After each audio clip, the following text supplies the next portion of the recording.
Hello mga ka-TM! For today's vlog, luto tayo ng sinigang na bayabas sa palayok. Traditional Kapampangan dish. Ito mga simpleng ingredients.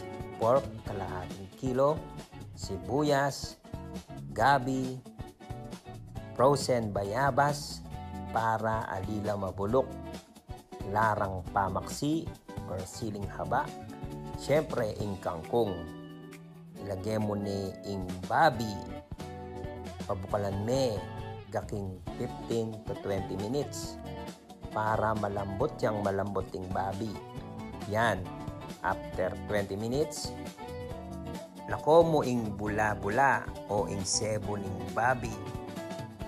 Kayari na ilagay me ing bayabas, pabukalan me pasibayo kinga 10 minuto or 10 minutes para malambot at masaguli ang lasawan.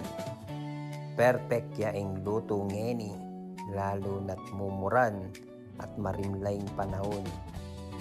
So kagaya nga, ang sabi ko, perfect nga ang luto ngayon, lalo na't maulan at malamig ang panahon.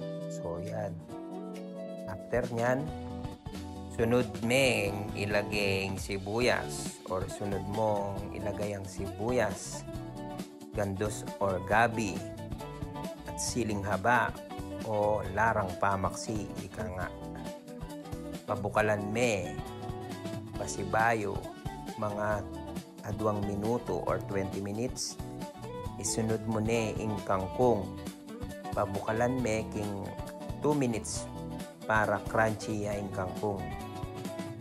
Yan, luto na yung sinigang bayabas king palayok or sinigang na bayabas sa palayok. Ayan guys, please don't forget to like, share, and subscribe. Huwag kalimutang mag-comment. Isa-shoutout ko kayo sa mga susunod kong mga videos. Thanks for watching!